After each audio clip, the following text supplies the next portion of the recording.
lost at night in the wood, shadows fight. Gnomes take gold, can't take flight. Power's gone, nothing's right. Cauldron cold, no more fire. Potions fail, dreams expire. Spirits whisper, call me liar. In the dark, lost desire. Purchase cry, echo loud. Through the fog, through the shroud. Mystic force, once so proud, now just whispers in the crowd.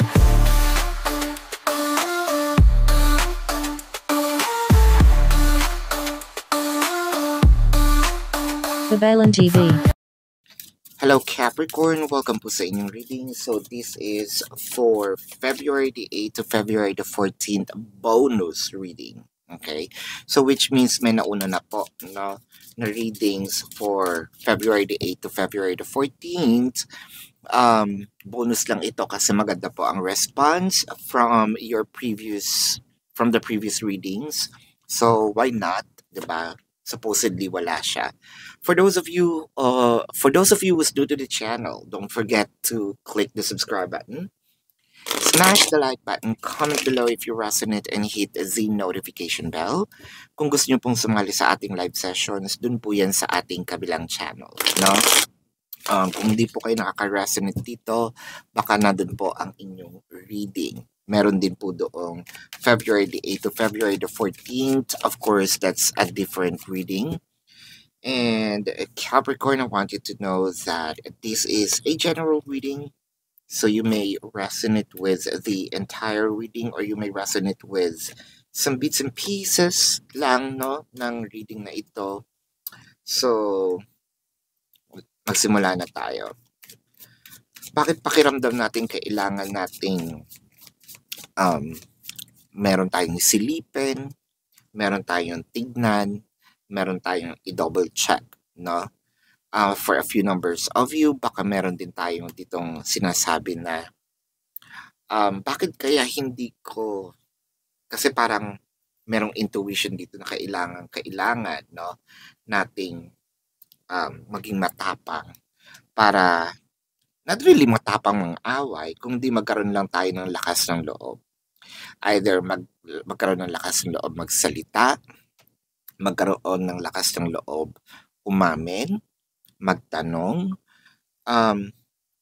lakas ng loob siguro para din sa sarili natin, no? Kasi baka pinanghihinaan tayo, masyadong negative ang ating isip, no? There is a lot of things na kailangang i-work on deep inside. Kung sa trabaho ito, baka naman trabaho lang talaga yung binibigay sa'yo, no? Wala namang sahod, and then might as well kailangan magsalita tayo, no? Kailangan ko po ng trabaho at sahod, no? Naalala ko tuloy yung parents ko kasi biruan nila yan. Naghahanap ka pala ng trabaho, ibinigyan ka ng trabaho ngayon. Naghahanap ka pa ng sweldo, napaka ano mo naman, demanding. So, make it clear, ha? Kung naghanap kayo ng trabaho, nung binigyan kayo ng trabaho, sabihin nyo rin na kailangan nyo rin ng sahod, no? I think that this is fair, no? It may be a joke, pero underneath that, kung feeling nyo pinagpaguran nyo naman and you deserve something, it could be a reward, it could be a promotion, hindi naman yung susugurin mo na parang ang tapang-tapang mo, no? Parang kikitil ka ng buhay, hindi naman ganon. You probably can ask questions, demand for it, no? If that is kung ano na yung nangyayari, no? When it comes to family life, baka kailangan mo na rin naman ding magsalita, no? Baka naman meron nang nabubuong codependency, no, doon sa inyong buhay pamilya, which means na parang humihinga na lang itong mga kasama mo sa bahay. Ikaw na ang nagtatrabaho, ikaw na ang bumibili ng mga groceries, no, nagbabayad ng mga bills, ikaw pa ito magluluto, ikaw pa itong maghuhugas ng pinggan, no? Dapat meron tayong division of labors when it comes sa bahay, no?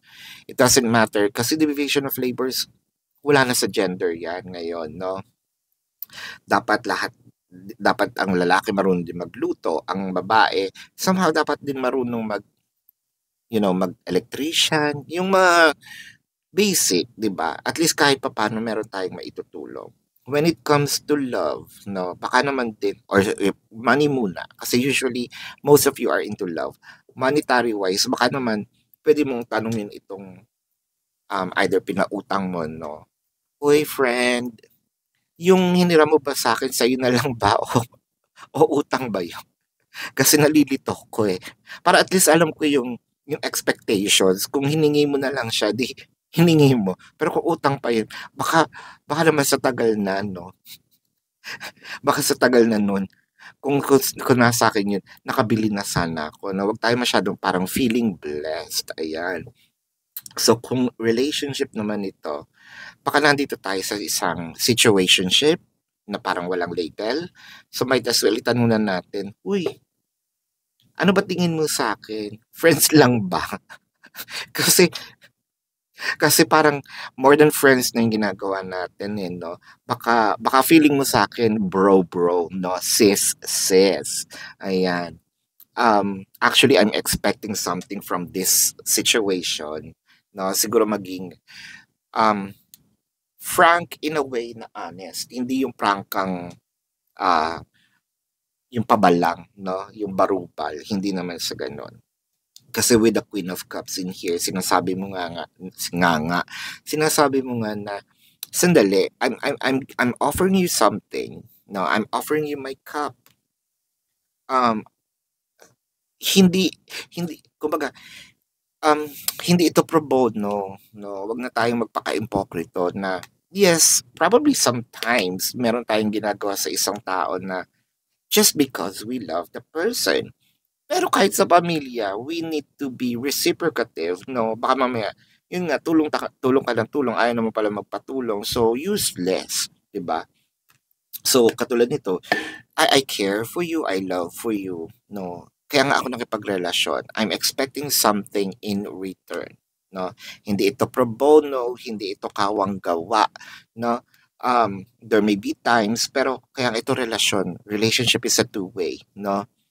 'Di kung ganyan na lang pala ako, gusto ko lang magbigay ng pagmamahal, eh, 'di nag-ampon ako ng marami o nangalinga ako ng mga may sakit 'no, nung mga less fortunate na nasa lansangan 'no, madaming paraan. Pero I want romance, 'yun kasi love is vague. Ngayon you have to be clear that love is something that, romantic, what you are expecting. Kasi ang nangyayari dito, baka complacent na itong tao, 'no? Baka kasi feeling nila, ay since hindi naman siya nagsasalita baka okay na rin siya dito, 'no?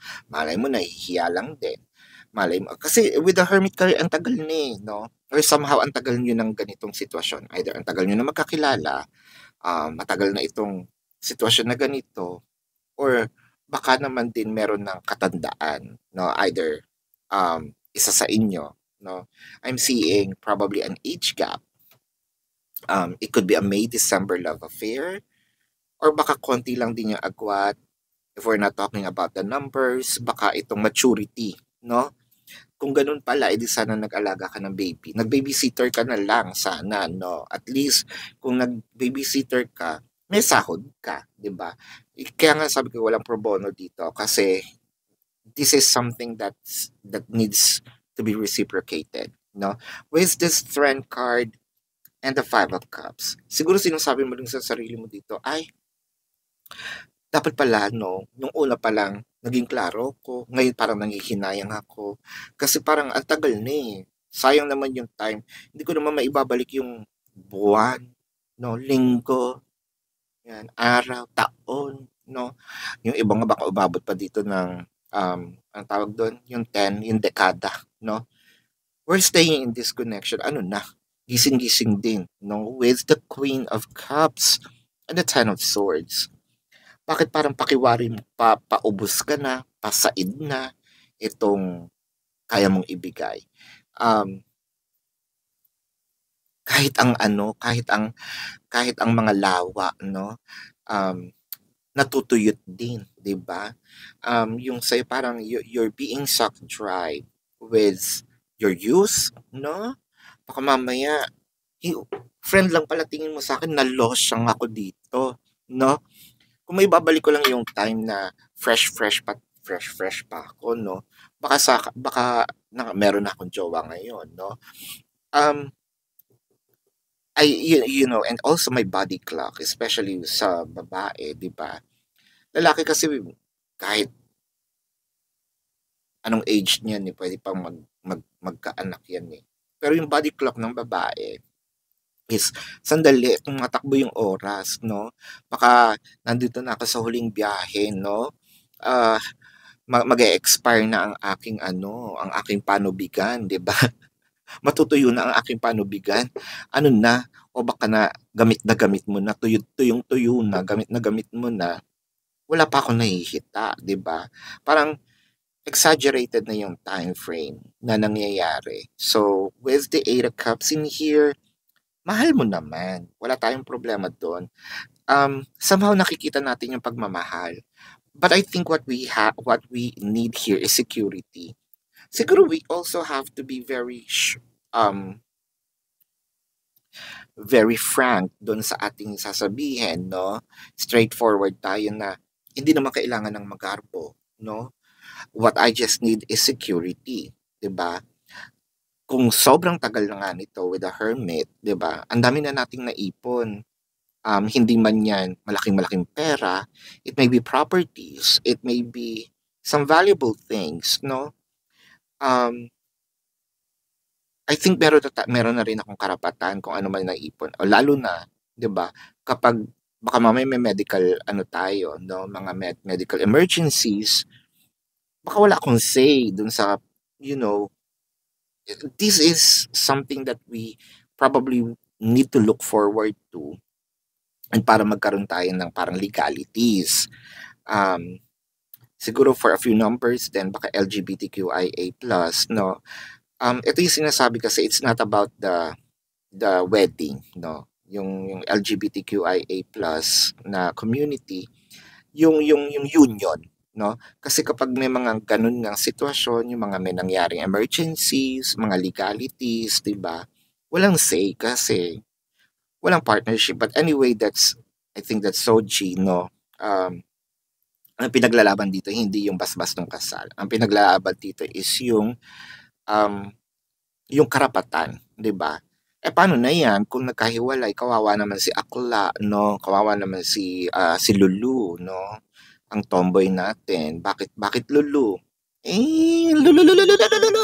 Oh, 'di ba alam niyo na, with the hermit, para kasing dapat we need to be wiser, we need to be practical, we need to sabihin natin i-elevate yung mind natin. We're not talking about religion, but we're talking about practicality, no? Especially when it comes to legality of, properties and what have you. And especially also, masarap din yung pakiramdam na um, kahit papano meron kayong pinanghahawakan, no, na papel. Hindi importante kung after the wedding, no, pumunta tayo sa, fast food, tayong dalawa lang. That's okay. Kung may handa, that's okay. Kung magarbo, edi much better, 'di ba? Kung kaya, 'di ba?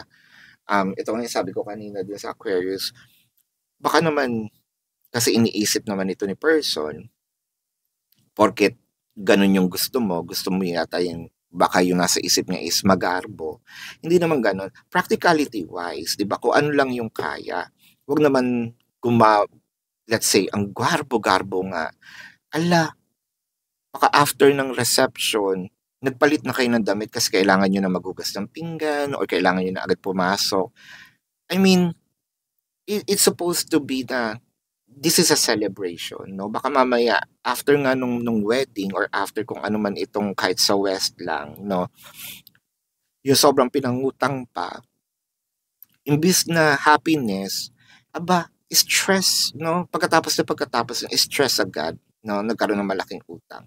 We have to be practical in here, no? And we have to be clear with the King of Swords.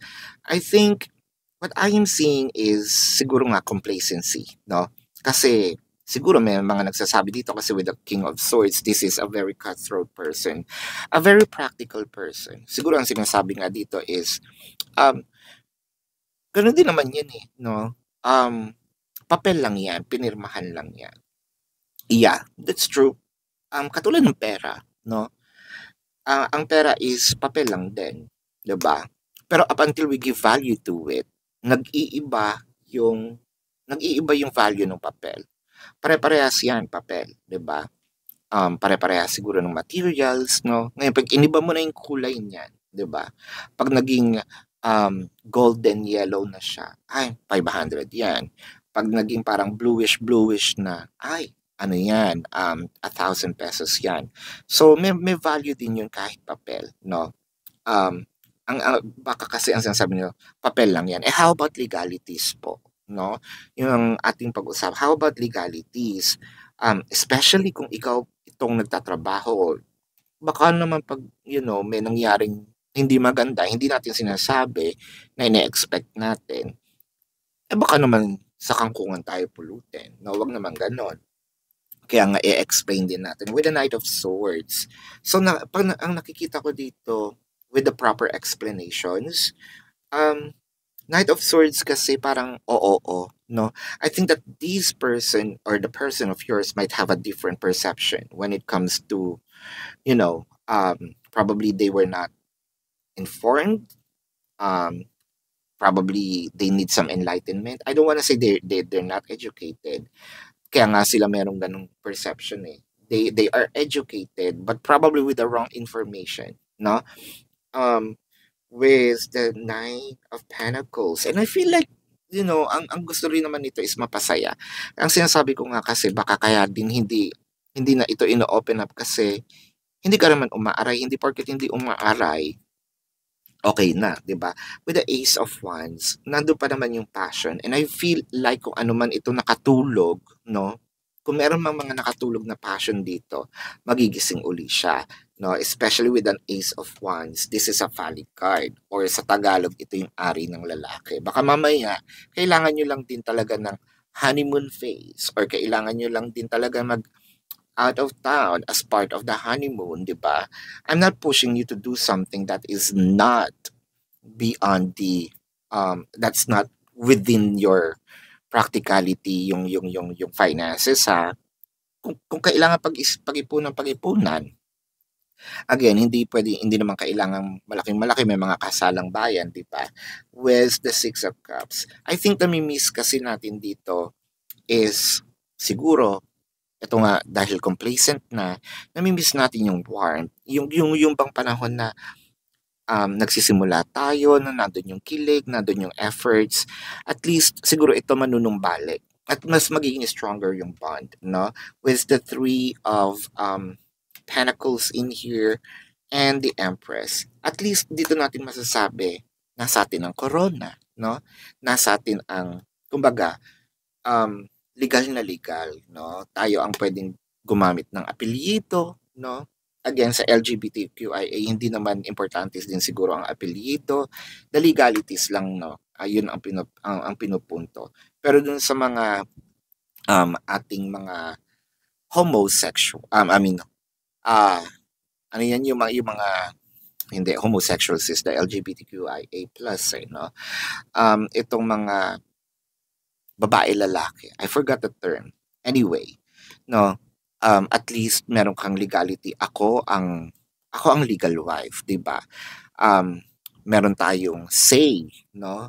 Meron tayong K as in karapatan. And I feel like the Ace of Cups in here, nandun talaga itong tinatawag nating apart from the union, no, mabubuo uli itong warmth, kung ano yung natutulog na love, nandiyan siya. So, I think it's needed, especially kung ganito. I'm not saying it's a must, but it might be needed or it should be a must na rin, no? Again, for legality purposes. So, let's get some more cards here. Capricorn. Gusto ko lang po ipaalala sa inyo, no, na doon po sa kabilang channel, which is Babaylan TV, yan po ang ating unang channel catered for our international audience, ha. So nagla-live po tayo doon. Ngayon, kung wala po dito ang inyong reading, baka nandun po ang inyong reading, no? Kung di kayo nakaka-resonate dito, baka nandun po. So, kung hindi nyo po naaabutan, pwede naman kayo magtanong dito sa ating comment section as long as the question po is answerable by yes or no. Pero kung hindi naman po kayo papatulugin ng yes or no na sagot lang, dumiretso na po kayo dun sa ating website. Sa description box po ng video na ito, nandun po yung link ng aking website. Click the link, you will be routed to my website. Nandun po yung question form, name, amount per question, number, QR code for your reference. Ayan, I also created a 4 questions plus 1. Take advantage of it kasi discounted po siya. Or if you want to book a private reading, nandun din po siya. No? So, my beloved. So, ibig sabihin, hindi naman talaga nawala.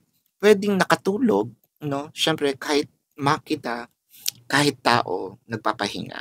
Baka lang nakalimutang gumising, no? Or baka napahaba ang tulog, no? Kaya nga sabi, wake up, then, no? I feel like nandun pa naman yung love, no? Kailangan lang alugin, kailangan lang gisingin, kailangan lang tapikin, no? And let's get some message from the universe. Be true to yourself in all ways. Not everyone will get you. They can only understand from their level of perception. Exactly. I think that we are very aligned in here. That's on them. No matter what people say, don't ever doubt your worth or the beauty you hold within. Stand tall in your power. I think we're very aligned, no? Kasi nga, iba siguro yung perception nila. Iba siguro kung paano sila mag-isip. Iba na rin kasi ang panahon ngayon, no? I think enlightenment is needed kasi ang sabi nga dito, di ba? Not everyone is getting you, no? They can only understand from their level of perception. Ngayon, kung open ang communication dito at maayos ang pakikipag-usap at maayos itong naiparating, because it's not about the words, it's how it comes across. No, make time. Paano natin ito sasabihin, di ba? And no matter what people say, wag na wag po, don't ever doubt your words, no? You are worthy. You are lovable, no? You are worth something. You're very special, no? So this is your reading. Let's check the zodiac sign, no, of your person. Now, this can be their sun sign or a placement in their chart. I'm seeing Pisces, Scorpio, Taurus, Leo, Sagittarius, Virgo, Libra, Capricorn, Virgo. Yeah, Virgo is here. Did I just said Leo? Yes. Did I just said Scorpio? Yes. Cancer is also here. Yeah, so this is your reading. Love and light to you. Namaste. See you po sa susunod na readings. Goodbye.